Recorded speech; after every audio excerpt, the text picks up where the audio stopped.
Karibu katika TRA na mlipa kodi wiki hii. Ni muktasari wa matukio yaliyofanywa na Mamlaka ya Mapato Tanzania kuanzia Aprili 20 hadi 25 mwaka 2026. Katika wiki hii, TRA imeendelea kuonyesha dhamira yake ya kuboresha utendaji na kushirikiana na jamii, hususan kupitia utoaji wa elimu ya kodi kwa hiari.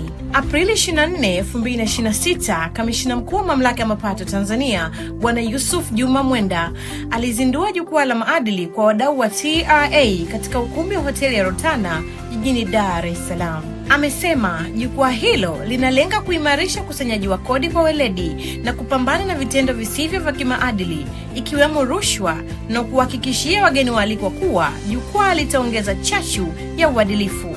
Kwa upande wake, Naibu Kamishna Mkuu wa TRA Bwana Mcha Hassan Mcha amesema jukwaa hilo litachochea utiifu wa ulipaji kodi kwa hiari na kuchangia ukuaji wa kodi na uchumi wa nchi. Tukisalia Aprili 24, TRA mkoa wa Pwani ilikamata magendo ya madumu 398 ya mafuta ya kupikia yaliyokuwa yakisafirishwa kinyume na sheria katika wilaya ya Bagamoyo, na hii ni baada ya operesheni maalumu ya kudhibiti magendo.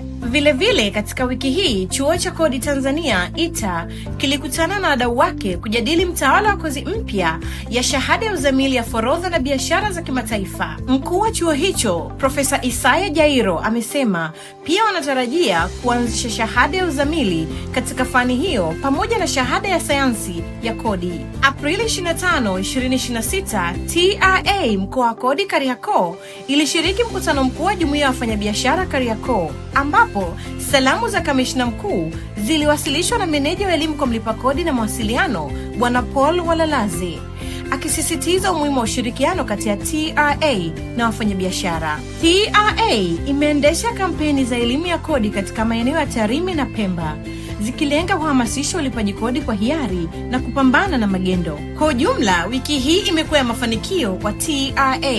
Walipa kodi wamekumbushwa kuwasilisha ritani zao kwa wakati. TRA, pamoja tunajenga taifa letu.